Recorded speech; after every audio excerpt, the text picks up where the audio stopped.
Сайн байцгаана уу киночтой. Өнөөдөр та бүхэндээ зориулаад 2015 онд нээлттэй хийсэн энэ этгээгийн Гришим киног ярьж өгөхөөр бэлдлээ. Киночдод дуулгах нэгэн таатай мэдээтэй. Цаан чин бэлэн мөнгөтэй Хаан Чипс эргэн ирлээ. Хаан Чипс 21 жилийн ойгоо тохиолдуулан Монгол орон даяар 10 мянган азтан тодруулах юм байна. Яаж тодруулахыг гэвэл штэ. Зүгээр л Хаан Чипсээ задлах үед дотор нь 1000, 5000, 10000, 20000, 100000, 1 сая гэх мэт мөнгөн шагнал байж байна. Бас дээрээс нь супер бэлгүүдгээд hoverboard, skateboard, airpods зэрэгч байгаа юм байна. Хаан Чипсээ задлаад хож. Энэ этгээгийн Гоа хатад киноны үйл явдал ихнэ. Гоагийн шинэ баригдсан цагдаагийн хэлтэст нэгэн мөрдөгч шилжин ирж байна. Тэгээд нэг хоолны газарт орж ирээд "Уучлаарай. Шинэ баригдсан цагдаагийн хэлтэс хаана вэ?" "Замын цаана вэ. Өнгөрсөн 7 хоногт л ашиглалтанд орсон юм." Шинэ мөрдөгчийг яваад арах үед тэнд нь камерт нэг залуу нэлээд бодол болчихсон байж байна. "Энэ VJ Salgankoro тийм ээ? Мөн ингэж байна шүү. Нилээн алдартай нөхөр бол та. Энэ бол манай киноны гол дүр VJ. Дүрс шууд л VJ-ийн дурсамж руу шилжлээ. VJ хуваараа кабелийн бизнес эрхэлдэг юм байна. Офис дээр гэмт хэрэгтэндээ кино үзээд сууж байдаг. Ажилтан нэрээд "Ирхмээ байц" гэд киног анхаарч байна. Улаан хорхотой юм шиг байна шүү. Чи киног мэдрэх хэрэгтэй. Энийг мэдэрч байна уу? За. Мөнгө хураасан уу? Тийм ээ. Энэ байна. Нэг үйлчлүүлэгч маань харин таныг Аскал гэсэн. Юу? Намайг доромжлоод байна уу? Үгүй. Би түүнд хэлсэн. Та ноён VJ-ийг доромжлохыг хүсвэл яг үний ямиг нь л хэлэх хэрэгтэй. Жишээ нь түүнийг зөөрөөд 4-р ангитаа сургуулаасаа хөөгдсөн боловсралгүй өнчин гэж хэлж болно. Гэхдээ хизээч Раскал гэж хэлж болохгүй гэсэн. Ингэж аав шүү дээ. Тэгэхээр манай хүн өнчин дээрээс нь 4-р ангийн боловсралтай байна. Энэ нөхөр өөрөө манай хүнийг доромжлоод байгаа юм биш үү? Тийм үү? Чамд нэрэн бонус өгье. За. Ингэсэн чи маа. Тэр үед тентхийн хоолны газарт нэг ядарсан хос ороод ирсэн байна. Хоолны газрын өвөө тэдний хөөхтийг төрөөж гайтонд хорчихсон гэж байна. Ягаад тэр үү? Ингэсэн нөхөр нь "Бид мөнгө хүлэгчээс мөнгө зээлсэн юм аа. Сүүлийн сарын төлбөрөө төлөөгүйгээд гайтонд миний хөөхтийг хорчихсон. Гайтонд тэр мөнгө хүлэгчээс мөнгө авдаг юм уу? Тэр мөнгө хүлэгч бол гайтондгийн үеэлнэ." Ингэж байна шүү. Гайтонд гэж нэлээд бохир цагдаа бололтой. Тэр үед манай VJ-ийн дотор гинэт үзэж байсан кинон санаад ороод "Та дүүгээ гаргаж авахын тулд Habeas Corpus танд." "Тийм ээ. Та нар Habeas Corpus гэж өмгөөллийн байгууллагад хандах хэрэгтэй. Учир нь танай хүүхдийг хууль бусаар хорьсон байна. Хуулиндаа мөнгөний барьцаанд хүн хорих ёсгүй байдаг юм. Би та хоёрт таньдаг хуульчийнхаа утсыг өгье." Ингээд тусалж байна. Тэр үед нь бохир цагдаа Гайтонд орж ирж байна. Нөгөө хосууд Гялс ари хаалгаар зугтаачлаа. "Хой Мартин, энд нэг хөгшин хосууд орж ирээгүй юу?" "Үгүй." Ингэсэн чи манай хүн рүү жаахан зэм харж чадгаараа явчлаа. Манай хүн жаахан дургүй юм шиг байна шүү. Оройн манай хүн кино үзээд сууж байна. Утсан дуграад байсан чи утсаа салгаж тавьчаад киногоо үзээд байна. Тэгээд бүр өглөө гэрлүүгээ явж байна. Охин харин босцсон хичээлээ хийгээд сууж байдаг. Өглөөний мэнд аваа. Ээж нь хаа байна? Галтогонд. Тэгээд эхнэр дээр очиод "Сейфний чин төлхөр хаана байна? Надад үннийг хэл." "Ямар сейф? Манай сейф байдаггүй шүү дээ." "Хэрв чи мэдэхгүй бол хэн мэдхий?" Ингэсэн инээс нэ. VJ гэж хэм. Миний хоолойд луун тулгачхад зогсоод байгаа залуу шүү дээ. Бас усанд ороогүй бололтой. Ингэж байна. Манай хүнч уран дүрслэл сайтай бололтой. Тэгээд гэр бүлэрээ хоол идлээ. VJ маань 2 охинтой юм байна. Хоолны ширээн дээр эхнэр нь "Чи өдөр шөнөгүй офс дээр кино үзээд гэр бүлдээ анхаарахгүй байгаад бах юм." За. "Чи юу хүсэв?" "Бид Панажи руу явмаар байна." "Тийшээ явж яах юм?" "Дэлгүүр орё л доо." "Чи 6 сарын өмнө дэлгүүр ороо үсттэй." "Ямар ихнэр гэхээр 6 сартаа нэг дэлгүүр ордیں۔ Ингээд жаахан уурлангуй шүү. Охтууд нь хүч нэмээд манай хүн яах чаргагүй зөвшөөрлөө. Ингээд бөөндө амралтын өдрөөр Панажи руу явцгаана. Замда машин нь доголдож унтраад бөөндө гараад түрцгээлээ. VJ маань гэр бүлийнхэнтэйгээ хамт сайхан цагийг өнгөрүүлж байна. Бөөндө завээр явж дэлгүүр хэсэж хамт хоол идэцгээгээд бас кино үзцгээдэг. Тэр үед том охин нь "Аав, би нэрэн сургуулийнхаа Nature Camp-д явахаар сонгогдсон." "Оо, сайн байна штэ. Гэхдээ ээж явж болохгүй гэсэн." "Юу гэсэн үг юм бэ? Явуулгүй яадах юм бэ хонгор минь? Боловсролыг зөвхөн номноос авдаггүй юм. Харин амьдралаас авдаг юм." "Өө тийм үү? Тэгвэл төлбөрийг нь төлөөд явуулчихгүй юу?" "Юу? Төлбөр гинэ? Хэд юм?" 1800 рупи. Тийм үү. Би буруу хэлчихжээ. Боловсролыг зөвхөн номноос л авдаг юм. Хичээлээ сайн. "Аав, та сая явгээ үсттэй. Хэлсэндээ хүрэлтэй." Ингээд зөвшөөрүүлчлээ. Ингээд охин нь сургуулиудын нэгдсэн аялалд явахаар боллоо. Тэгсэн тэнд нь харин нэг залуу охиныг нь өдөөд байна шүү. Утсаараа бичлэг хийнгээ. Манай хүн рүү харц унгаад байна. Оройн бас ажиглаастай. Удалгүй VJ-ийн хамаатнууд тэднийд хамтдаа хоололцоож байна. Тэнд нь харин нэг олон нийтийн ажил хийдэг бололтой нэг залуу ирчихсэн байна. Ажилчин давгүй үсттэй. "Бид улс төрчидтэй хамт Гоа Жана үдэшлэгт оролцох гэж байгаа. Саяхан бид нар гол дээр баригдах гэж байсан барилгын ажилтай тэнцээд ялж чадсан." Ингэж байна шүү. Удалгүй манай VJ нөгөө хоол иддэг газараа ирэх үед тэнд нөгөө цагдаагийн газрын барилгын ажлыг хариуцж байгаа хүн ирчихсэн байна. Тэгээд манай хүнтэй кабель байрлуулах талаар ярилцсан. Тэнд нарийн нөгөө Гайтонд орж ирээд хоолны газрын өвөө дуурлаад байна. Хой Мартин, чи энд хөгшин хосууд ирээгүйгээд байсан. Тэгсэн ирсэн л байна да. Бас тэд ухаалаг нэг хуульчаас хуулийн зөвлөгөө авсан гэж байна. Би санахгүй байна. Тийм үү. Ингээд миний хоолны өөр хэд вүлээ? 3542 рупи. Уул нь чиний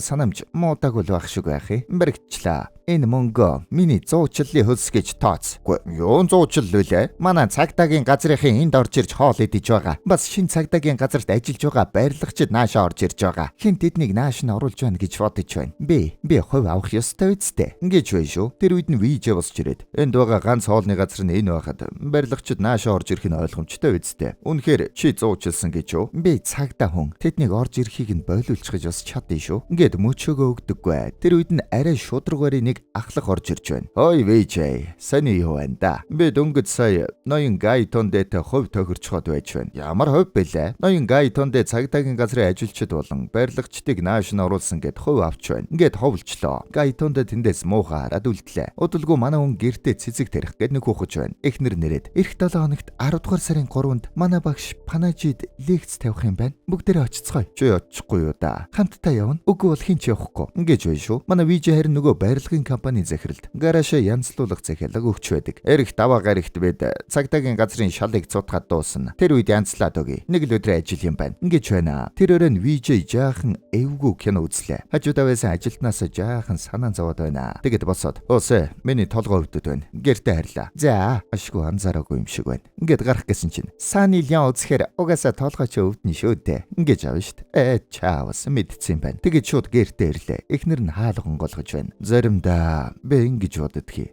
Тийм үү. Арай тэр бодол чинь Сани Ляноос эхэлсэн биш үз? Ингэж аав штт. Эхнэр нь бол шууд тааж байна штт. Тэгэд эхнэртэйгээ хамтдаа жаргал тавьж чиг өнгөрүүллээ. Маргааш нь гэр бүлээрээ өглөөний цагаа унгаа. Чи өнөөдөр ажиллах юм уу? Өнөөдөр тэнхил алгаа. Хөөрхи баригчлаа. Үгүй, буруугаар ойлгоод байна. Өчигдөр мотоцикл эвдрээд би төрж ирсэн юм. Ядраад байна. Ингэж нэг юм аргалсан боллоо. Ээж нар нь том охин Аанжуга ногоо аваад иргээд гаргадаг. Охин нь ногоо аваад дэлгүүрээс ирж байтал замд нэг шар машин зогсож байна. Дотроос нь харин нөгөө зургийг нь авсан залуу буугаад ирлээ. "Аанжу, намайг санаж байна уу? Би сайн байна."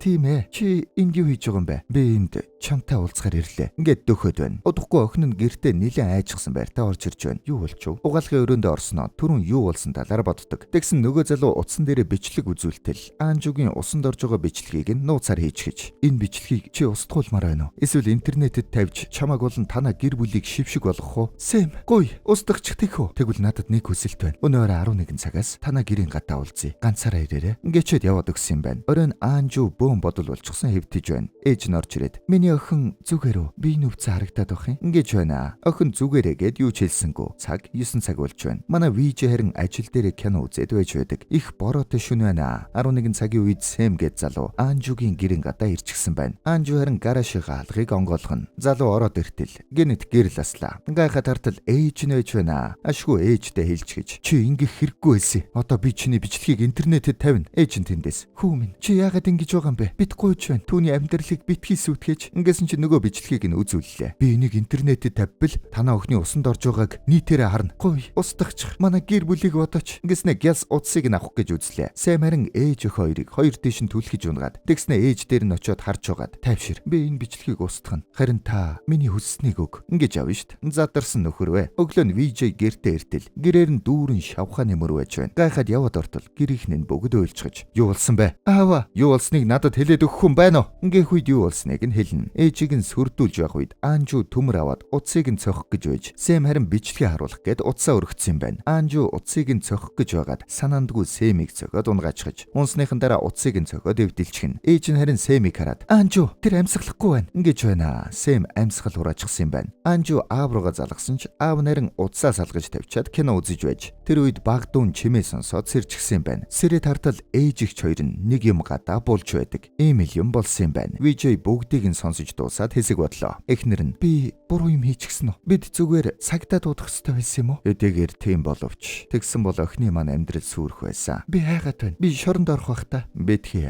Би тийм юм болохгүй." Гэж байна шүү. Тэр үед Аанжу гараашаас машины түлхүүр олсон гээд аваад ирлээ. Тэр машин тавиасан хэрэггүй. Тэр шар машинтай байсан. Тэгвэл тэр ойрхон машина тавьсан байж таарна. Гээд гарааштай ороод иртэл нөгөө эвдэрсэн утас нь байж байна. Аанжу утсыг нь цэвэрлээд хаях гэтэл "Виж, байц" гээд гинэт үзэж байсан киногоо саналаа. Сим карт утсаатаар дамжуулаад дохио илрүүлж байрлал тогтоож байна. Тэр утсаа унтраачихжээ. Гэхдээ дахиад асаавал бид байршлыг нь тогтоох боломжтой болно гэд санаад VJ шууд SIM картыг нь авчлаа. Тэгэд намайг буцаж иртэл гэрээсээ гарч болохгүй шүү. Ойлгов уу? Гэд явлаа. Анжу араас нь аава би хүн алъя гэж бодоогүй. Би зүгээр утсыг нь эвдэх гэж байсан. Мэднэ өхөө минь. Мэднэ. Би шоронд ормооргүй байна. Наашаа хар. Аав нь энд байна. Чамд тийм юм тохиолдохгүй. Гэд тайтгарууллаа. Тэгэд VJ тэрүүгээр машиныг нь хайлаа. Тэгсэн чинь нээр нь л холгүй тавьдсан байх шүү. VJ машиныг нь онгоолгох гэтэл дохиол нь дуурчдаг. Тэн тэр нөгөө гайтонд хүнээс мөнгө нэхэд зогсож байна. Чимээ гарахаар нь хайлт тартал VJ машин сууж байгаа нь харагдана. Энэ VJ юу? Тийм л байх шиг байх.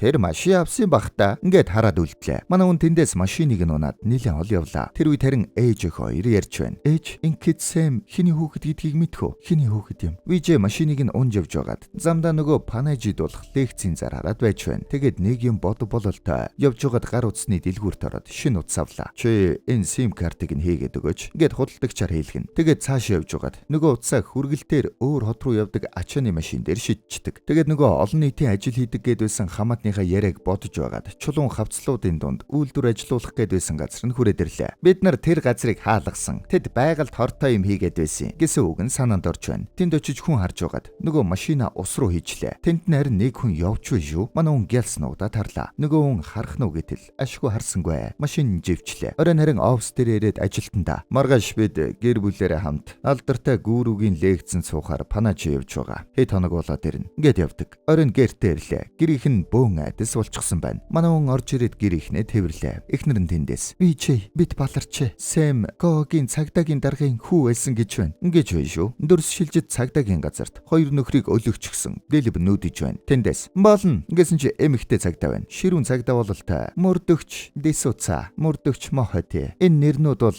авилгал авснаасаа болж яллагдсан офицеруудын нэрс. Хинээс болж гэж? Та нараас болж. Та нар шүүхтэр цагдаа нар та нарыг дарамталж авилга өгүүлсэн гэж худал мэдүүлснээс болсон. Та нар манай цагдаагийн газрын нэр хүндэд зүгээр ингээд халдна гэж бодоо юу? Одогтой манай босс биднийг ална гэд байсан юм ба. Энэ хоёрыг дараагийн шүүх хурлаас өмнө далайн гүнд авчиад хайчих. Гэрч байхгүй бол ядаж шүүхийн шийдвэр арай үнэн гарч магадгүй. Ингэж авна шүү дээ. Үгүй хадагтай биднийг суллаач. Гуй бид үннээр нь мэдүүлнэ. Бид өөрсдөө авилгал өгсөн гэдгээ хэлнэ. Ингэж байна шүү. За яах вэ? Патил шүүх хурал дээр тэдний гэр бүлийг нь авчир. Хэрвээ дахиад худал мэдүүлэг өгөх юм бол гэр бүлийнхнийг нь хамт хайчаарай. Надад хамаагүй. Ингэж авна шүү дээ. Чанга бүсгүй байна. Энэ бүсгүй нөгөө Сэмийн ээж юм байна. Манай хэд ч хэцүүхэн дайсантай тулхантай. VJ харин гэрийнхэндээ бүгдээрээ маргааш панаж явъя. Ингээд инээж байна. Чи яагаад инээгээд байгаа юм бэ? Санаа чинь зовхгүй байгаа мó? Энд нөгөө хүүд ямар хүү? Сэм. Юун Сэм? Миний цогсон байц. Үүнээс хойш бид ямар ч Сэмийг мэдэхгүй. Одоо биднийг барьж өгөх хамгийн том баримт бол бидний айдас л байна. Өөрөөр биднийг барих ямар ч баримт байхгүй. Хэрэг бид хэвийн бус байгаад байвал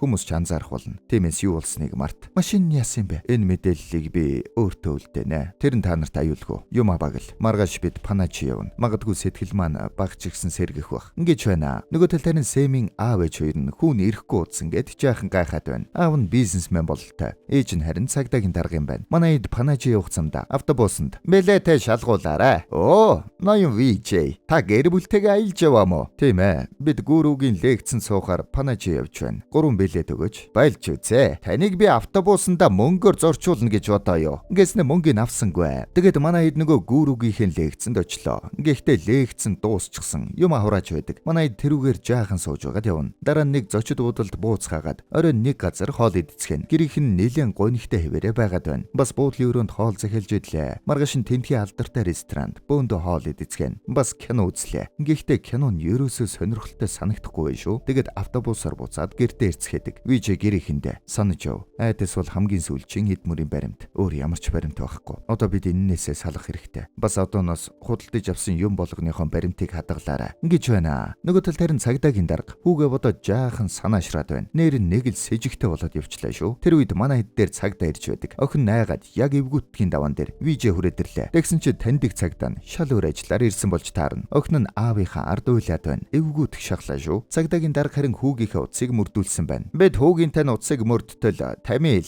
Наадуу руу яваад дараа нь Канчипурам руу яваад тэндээ холбоо тасарчжээ. Ингэж байна. Тэр үед нөгөө машин хайсан газарт нь хүүхдүүд сэлээд байж байдаг. Тэгээд тэнд машин хаягдсан байгааг нь олчлоо. Цагдаагийнхан хурж ирээд машиныг нь гаргана. Тэр нь харин цагдаагийн даргын хүүгийн машин мөн bay шүү. Дарга ирээд гэрч байна уу? Байх Харахгүй хадагтай зөвхөн машин л болсон. Хэр утсан юм шиг байна. Ойролцоогоор 2-7 хоног юм шиг байна. Тэгээд хэргийг нь нэлээд шуурхай мөрдөж эхэллээ. Тэндээс нэг цагтаа ирээд утасны мэдээлэл утсан нэг унтарснаа дахиж асаад тэгээд зөндөө олон газараар явж байгаад унтарсан. Ингэж байна шүү. Тэр үед өөр нэг цагтаа ирээд таны хөөгийн SIM карт унтраад асахдаа өөр утсанд ассан байна. Бид эмээ кодоор нь шалгасан. Ингэж байна шүү. С жигтэй болоод явчлаа. Тэгээд бүх цагдаагийн газраар хэргийн талаарх мэдээллийг явуулдаг. Тэр нөгөө манай VJ-тэй ойрхон байдаг хэлцээр ч ирлээ. Дарга цагдаагийн даргын хүү Сэмэр 2-7 хоногийн өмнө сургаггүй болсон. Саяхан түүний барьж явсан шарангийн машин голд живсэн байхыг нь олсон. Гэж байна. Тэр үед нөгөө гай тондэ VJ тэр машиныг нь унаад явж байсныг харснаа сандаг. Тэгээд нөгөө хоолны газраа яваад ортол VJ сууж байна. Гай тондэ тэрүүгээр алло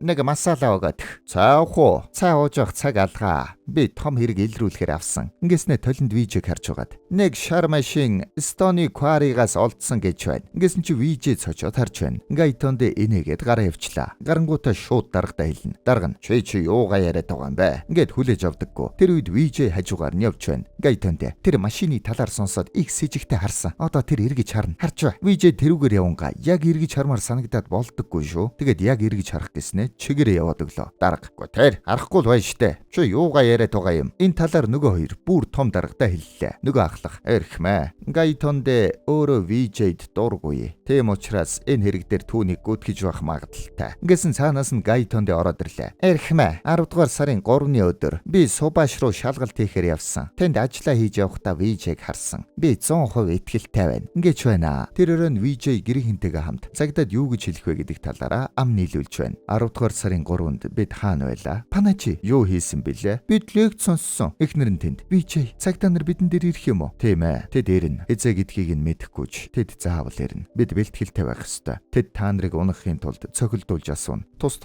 нь ч асууна. Тэгэхээр бид хизээж хэлснээ өөрчилж болохгүй. Ингээд лаг зааж байна шүү. Эхнэр нь VJ 10 дугаар сарын 3-нд энд байсан гэдгийг чи харсан хүмүүс байгаа шүү дээ. Тэд хэлчихвэл яах болж байна? Яг одоо бидэнд хоёр л сонголт байна. Төлөвлөснийхөө дагуу дайраад үзэх, эсвэл бууж өгөх. Би бууж өгөхгүй. Ингэж байна. Нэг юм төлөвлөсөн бололтой шүү. Маргааш нь цагдаа нар нөгөө Гайтондтэй хамт VJ-г харсан хүмүүстэй очиж уулзсан. Та нар 10 дугаар сарын 3-нд VJ шар машин унаад явахыг харсан уу? Шар машин байхыг ч харсан л да. VJ байсан үгүйг бол яг сайн хараагүй. Гайтондэл VJ байна гэхээр нь амийг нь дагуулад тийм үү гэсэн. Ингэж авна шүү дээ. Гайтондэ яг зодох гэсэн чинь дарганд болиулчлаа. Буцаад хэлцээр ирэх үед саяхан болсон сургуулийн аялал дээр VJ-гийн охин болон Сэм хоёр хамт явсан байна гэсэн мэдээ ирдэг. Энэ VJ-гийн өргөмөл охин. Юу? Өргөмөл гинэ? Тийм ээ. VJ гэрийнхээ үүднээс өлгийтэй хүүхэд болоод өөрийн хүүхэд шиг өсгсөн юм байлээ. Дарга тэнд Гайтондэ чи ийм сайн хүнийг сэжиглэхээсээ ичихгүй байна уу? Ингээд уурлж байна. Гэхдээ Гайтондэ мөчөөгөө өгдөггүй. Цагдаа нар Анжугийн сургууль дээр яваад очлоо. Анжу захирал дээрээ дуудагдаад нэлээд айсан байртай явж байна. Тэгснэ гинэт аавынхаа үгийг саналаа. Одоо бидэнд байгаа хамгийн сүүлийн нотлох баримт бол бидний айдас л байна. Үүнийгээ бид давах хэрэгтэй. Анжу үүнийг бодож тайвшраад зөрөг ороод захирлынхаа өрөө рүү яваад орлоо. Тэгээд шууд асуултад нь хариулна. Чи энэ хүүг таних уу? Тийм ээ, Сэм байна. Танд зөндөө олон хүүхэд байсан. Чи нэрийг нь яаж мэдж байгаа юм? Та хоёр учиртай байсан юм уу? Үгүй, тэр алдартай хүүхэд байсан. Охтуудын зургийг утсаар авч өгдөг байсан. Зугаалгаас хойш түүнтэй уулзсан уу? Үгүй. 10 дугаар сарын 3-нд чи хаана байсан? Би аав ээжтэйгээ хамт Панажи явж гүрүүгийн лекцэн суусан. Ингэж байна.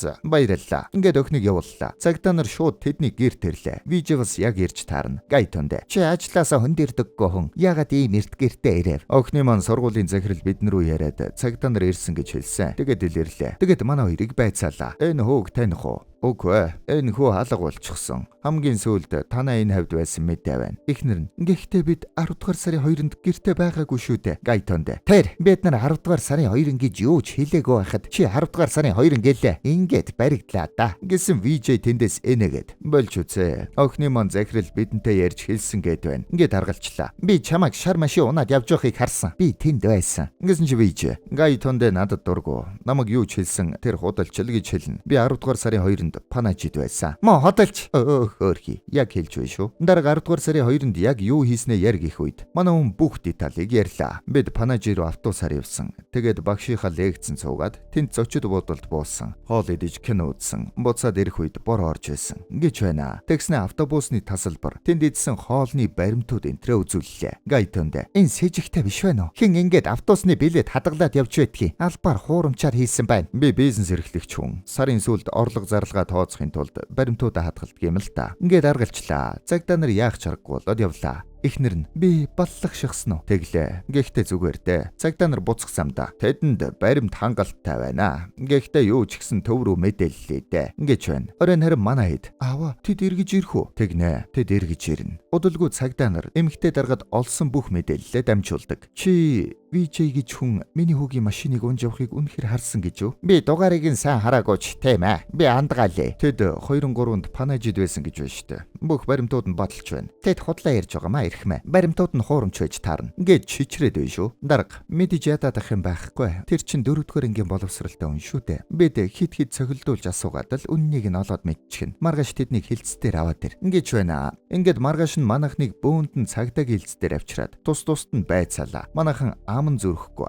ихтер хариулж байна шүү. Бид автобусаар явсан. Жолооч тэдний найз байсан. Биднээс мөнгө аваагүй. Лекц 8:30-аас эхэлсэн. Биднийг очиод эхэлчихсэн байсан. 8:30-аас эхэлсэн. Бид хоцорчихсон. Хүүхдүүдээс нь асуух үед Анжу аавынхаа үгийг саналаа. Хэрвээ бид нэг үгийг давтаад байвал хиймэл санагдана. Тэгэхээр аав ээж нь яг хариулаад хүүхдүүд бараг цаалж хариул. Анжу тэнд мэдхгүй өглөөгөр л байсан санагтаад байна. Бас VJ тэд биднийг цохилдуулж асууна. Тэгсэн ч бид өөрчлөгдөж болохгүй. Та нар тэнд юу идцгээсэн юм? Бид нар тэнд хаан чипс идсэн. Эгч чинь чипс идээгүй л гээд байна лээ штт. Үгүй манай их чудлаа ярьж байгаа. Бид нар хаан чипс задалж бэлэг хожих гээд идсэн. Хаан чипс бэлэг өгөөд байгаа мó. 21 жилийн айн болж байгаа гээд бэлэн мөнгөтэй хаан чипс иргэн ирсэн байлээ. Задлангууд дотор нь 1000, 5000, 10000, 20000 100,000 1 сая төгрөг хүртэл байж явах боломжтой юм байлээ. Бас hoverboard, skateboard, AirPods хожих боломжтой юм байлээ. Чи тэгээд хоцсон юм уу? Хой гол юм асуул та. За аав чинь семинараас төрүүлж очсон гэсэн штт. Чи харин хоцорсон гэд байх юм. Үгүй очиход эхэлсэн байсан. Тэр үед цагдаагийн газрын гадаа VJ-гийн найзууд болон хамаатнууд нь ирчихсэн байна. Цагдаа нар харин ярьж байгаад тэд хэтэрхий сайн байна. Нэг л с ิจ ихтэй. Тэд магадгүй хоорондоо ингэж хэлнэ гэж тохирсон баг. Жаахан хүүхэд хүртэл ийм итгэлтэй байна гэдэг боломжгүй. Ингэж байна шүү. Аав нь тэндээс. Тэд үннийг хэлж байвал яах юм бэ? Танаа энэ гайтонд харин худал хэлээд байгаа юм биш үү? Үгүй би мэдэрч байна. Тэд Сэмийн талаар ямар нэг юм мэднэ. Тэдний ярьсан түүхэн дээр дурдгдсан хүн болгоныг бариад ир. Тэднээс асуугаад мэдчи. Өнөөдөртөө тэднийг явуул. Гэхдээ тэдэнд итгэсэн юм шиг жүжиглээрэ. Ингэж байна шүү. Оройн эхнэр нь VJ-д тэд бидэнд итгэсэн сайн боллоо. Тийм ээ? Үгүй. Тэд итгэхээгүй. Тэд зүгээр л тэгж бодогдуулах гэж байгаа юм. Тэд биднийг тийм амар тавьж явуулахгүй. Тэгээд Ражеш гээд нөгөө олон нийтийн ажил хийдэг залуутай уулзаад тэд биднийг барих үед надад чиний тусламж хэрэг болно. Ингээд тусламж гуйдаг. Маргааш нь цагдаа нар хоолны газрын Мартиныг байцаана. Мартин тэр 10 сарын 2-нд энд байгаагүй. Панажиро лекцэн суун гээд явсан. Чи яаж мэдэж байгаа юм? Хэд хоногийн өмнө VJ тэнд сонссон зүйлсийнхээ талаар надад ярьж өгсөн. Ингэж байна шүү. Тэгээд ажилтныг нь байцаалаа. Яг л адилхан дарга 2-нд Панажи явсан л гээд байна. Автобусны кондуктор. Тийм ээ. Тэр 2-нд манай автобусаар зорьцсон. Панажиро явж байсан. Зочид уудлын хүнээс. Тэр хүмүүс танаа буудалд буусан уу? Тийм ээ. Байнга очтгоо. Үгүй. Чи тэгээд яаж ийм сайн мэдээд байгаа юм? Тэд татвар төлөхгүй тооцоогоо хийнэ гэж орсон юм аа. Ингэж байна. Бүртгэлийг нь үздэл нэрэн VJ-гийн нэр байж байна. Татвар төлөхгүй бүртгэл чи хууль бус гэж мэднэ үсттэй. Тийм ээ. Уучлаарай. Тэгээд рестораны эзнээс асуулаа. Та тэр олон үйлчлүүлэгчид дундаас яаж тэднийг санаад байгаа юм бэ? Сайн үйлчлүүлэгчийг хүм мартадгүй маа. Ингэсэн чи тэр үед нь манайхан гарахта. Танаа эндхийн хамгийн шилдэг паббажигийн газар яалтчгүй танаах юм байна ирхмэ. Манай ихнэр гэртээ хийдгээс ч гоё юм. Бас танах үйлчлэгээ сайтай. Их цэвэрхий юм. Баярлалаа. Аха, танах хамгийн гоё паббажи. Тийм үү? Чекэр дээрээ өөрөө охин минь. Манайхан ч нүхээ сайн ухсан бай шүү. Цагдаа нар бүр мухарчлаа. Тэгээд нөгөө лекц тавьдаг гүүрүүрүү залгаад үздэг. Тэд манай семинарт хамрагдаж миний лекцийг сонссон. Би тэднийг мэднэ. Ингэж байна шүү. Тэгээд өөр тэрүүгээр уулзсан гэсэн хүн болгоныг нь байцаалаа. Тэр байтугай проектор зардаг худалдаач нэгч дуудана. Тэд надаас 10 сарын 3-нд проектор асуусан. Цагдаагийн дарга хямраад шууд хөөгд гаргачлаа. Тэгээд цаад өрөөндөө ороод жаахан уйллаа. Арга нь мухардаад хэцүү байгаа бололтой. Би хэдийгээр цагдаагийн даргач гисэн. Ээж хүн шүү дээ. Ингэж байна. Нөхөр нь тэд яаж ийм сайн мэдээд байгаа юм болоо. Яг VJ-гийн талд ажиллаад байгаа юм шиг л байх юм. Гэж жаахан бодлоо. Бид түүнийг боловсралгүй гэж дутуу үнэлжээ. Тэр үнэхээр ухаантай юм. Цагдаа нар тэнд. Тэр үнэхээр сайн хон. 25 жил энд бизнес хийж байгаа. Ажлаа сайн хийн. Ажил дээрээ банк, кино үзээд сууж байдаг юм. Киноны улаан хорхойтон. Гэсэн дарга тэнд. Кино гинэ. Ингээд сэжиг авлаа. Тэгээд нэг автобусны кондуктор кондукторыг авчираад байцаалаа. VJ-ийнхэн тэдний автобусанд суугаад уучлаарай. Би бэлэн мөнгөгүй болчихож газ ATM ороод ирэх үү гэсэн юм байна. Дарга 10 дугаар сарын 3-ны 3 цагийн үед Панажигийн автобусны буудалд ирэх ATM-ний камерын бичлэгийг олоод ир. Ингэж байна. Тэгээд чи 25 өдрийн өмнөхийг яаж юм тод санаад байгаа? Тэр өөрөө надад хэлсэн. Юу хэлсэн гэж? 25 өдрийн өмнөхийг ингэж авна шүү дээ. Цагдаа нар гайхаад тэр чамтай дахиад уулзсан юм уу? Тийм ээ. Саяхан таарсан. Ингэж байна шүү. Тэгсэн VJ автобусны кондуктортай санаандгүй юм шиг санаатай таарад. Сайн байна уу? Хөх, хонгор минь. Энэ нөгөө автобусны кондуктор байх шүү дээ. Ягаав. Хоёронд бид нар лекцэнд суухаар явах үед автобусанд байсан да. Чи ATM орж мөнгө авна гэд аваагүй юу? Ингэж байна шүү. Тэгсэн манай VJ уулзсан хүн болгонтойгоо ямар нэгэн байдлаар дахиж уулзаад сануулсан болж таардаг. Проекторыг худалдагч, рестораны эзэн, автобусны кондуктор гэд бүгдтэй нь уулзаад. Санаж байна уу? Би 10 дугаар сарын 2-нд энд лекцэнд суух үедээ танаад орж ирсэн шүү дээ. Их гоё амттай хоол байсан шүү. Гэх маягаар хэлээд явцсан юм байна. Ингэжл 10 дугаар сарын 2 гэсэн бодлыг хүмүүст өгсөн байх нь ажилтнаа. Чи энэ ажлыг мартсан байна. Би 10 дугаар сарын 2-нд лекцэнд яваад 4-нд ирсэн. Тэр үед чи энийг өгөх ёстой байсан. Гэтэл чи одоо болтол өгөөгүй байна. Одоо аваачаад өгөөх.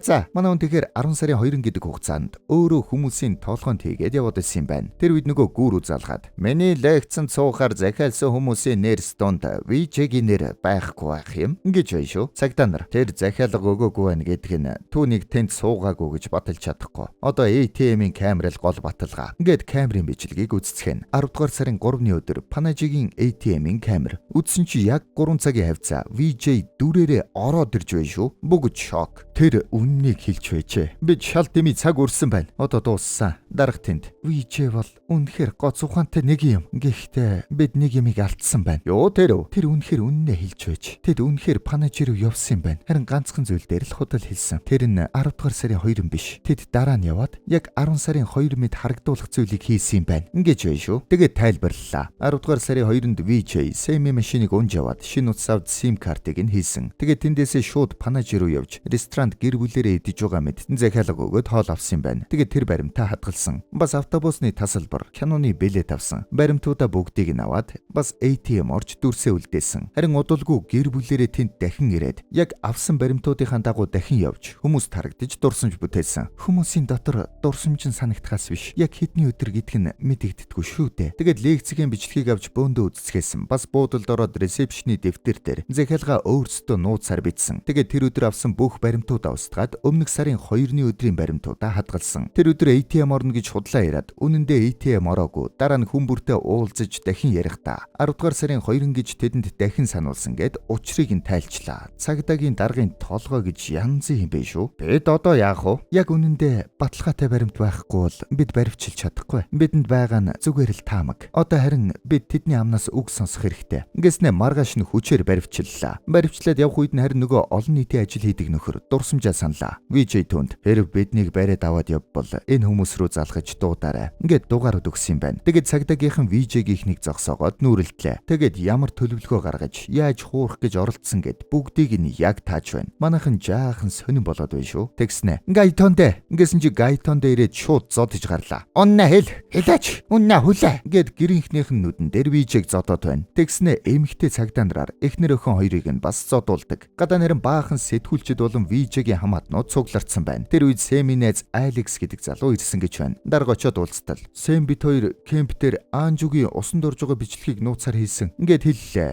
Тэгээд дурсамжийг харуулах үед угаалгын өрөөнд утсаа байрлуулж байгаад бичлэгийг нь авчихсан юм байна. Найз нь. За над руу явуулчих. Үгүй уучлаарай. Надад илүү дээр санаа байна. Энэ бичлэгийг би юм болгоно гэж байж шүү. Эхнэр нөхөр хоёр жаахан хэцүү болчлоо. Тэр үед нэг цагта дарга гадаа баахан хэвлэлээ ирчихсэн. Ингэж байна. Дарга дахиж орж ирээд бүгд гар гайтонд үлд. Ингэснэ дахиад гайтондэгэр зодууллаа. Нөгөө гайтондын шууд эхнэр өхөн хоёрыг нь бас зодоод ундаг. Тэрийг нь харж байсан жаахан өхн нь хараа айгаад хэлчих гээд байна шүү. Дарга тэрийг нь анзаараад наатуулаа явуул. Ингэснэ өхнийг аваад үлдчихлээ. Тэгээд чи энийг таних уу? Үгүй хэлчүүл аав ээж хоёрыг нь дахид зодохгүй заа ёо. За хэлчих. Ингээд ятгах нь. Даргын нөхөр тэнд. Одоо зогс. Хангалттай. Энэ гайтондыг худлаа ярьсан гэж ажлаас нь халаад энэ хэргийг дуусгая. Тэгээд зүгээр өөрсдөө хүүгээ хай. Ингэсэн чи гайтондээ эцсийн дайралтаа хийгээд жаахан өхнийг алгадаад унгаачлаа. Тэгсэн охин айгаад. Би хэлье. Битгий намайг зодооч. Ингэж байна. Тэгэд хэлчлээ. Цагдаагийнхан гарч ирээд шууд бүгдийг аваад VJ-гийн гэрлүү явлаа. Охин Сэмиг булсан газрыг нь хэлсэн бололтой. Охин тэнд юм болж байхыг нь харчихсан шүү дээ. Тэгээд хэвлэлийнхэн болон VJ-гийн хамаатан садан найзууд баахан хүмүүс цуглчихсан цагдаагийнхныг ажиглаж байна. Тэгээд гэрийн гадах нүхийг нухаж байна. Нүхэн дотроос гинэд өмхий үнэртэж байна шүү. Тэгээд дотроос нэг шуудаа тавин молоод гаргаад ирлээ. Цагдаагийн дарга очиж хараад тэгснээ VJ рүү харлаа. VJ харин өөдөөс нь эгшрүү харж байна шүү. Камер дээшлээд гаргаж ирсэн юмыг нь харуулах үед үгсэн нохой байж байна. VJ шууд тэнд байсан хэвлэлийнхэн болон хүмүүс рүү гүйж очиод эднэр биднийг тамалсан. Биднийг гүтгэж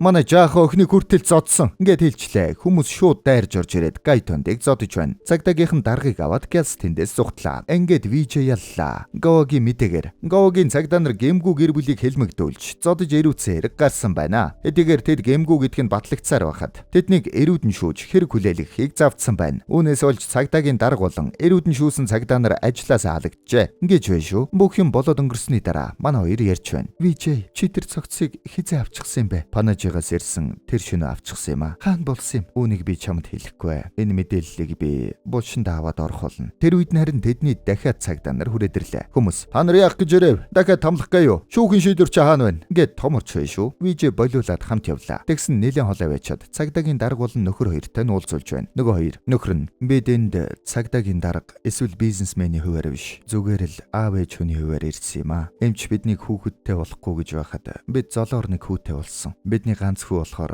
эрх дураар нь байлгасан юм. Энэ бидний буруу байсан бололтой. Бид харамсаж байна. Миний хүү үнэхээр буруу юм хийжээ. Миний хүү өөрийнхөө буруу үйлдэлийн улмаас өөртөө төвөг утсан юм шиг байна. Бид танаа гэр бүлийг эрүүдэж зовоосондоо уучлалт гуймаар байна. Бас бидний хүүгийн хийсэн зүйлд уучлаарай. Ингээд уучлалт гуйлаа. Тэгээд бид гадаадд амьдрахаар явж байгаа. Дагж наашаа ирэхгүй. Харин ганц л зүйлийг асууя VJ. Эцэг их хүний хувьд бид одоо ч хүүгээ ирнэ гэж хүлээгээд байгаа. Хаалга тогших болгонд хүүмэн юм болов уу гэж бодоод орой болгон хүрээд ирж магад гэж хүлээгээд утас дуурсан ч гэсэн хүү маань залгаж байна гэд харсаар байгаа. Чи ганцхан юмд л хариулж өгөөч. Бид хүүгээ хүлээх хэрэгтэй юу? Эсвэл үгүй юу? Үүнийг л хэлээд өгчих. Хүүгээ амьд үгүй юу гэдгийг нь мэдхийг хүссэн бололтой. Ээж нь тэнд уйлаад харцаараа гуйгаад байна. Тэгэд юм дуурахгүй болохоор нь явах гэтэл VJ араас нь биднийг бас уучлаарай. Би та нарыг сайн хүмүүс гэж мэдэж байна. Би ч бас ийм л байхыг хичээдэг. Би эхнэр хоёр охинтой. Тэд бол миний дэлхийн ертөнц. Энэ амьдралын минь үүрэг хариуцлага. Харин нэг өдөр нэг урилгагүй зочин миний дэлхийн ертөнц рүү халтахыг хүссэн. Бид гуйж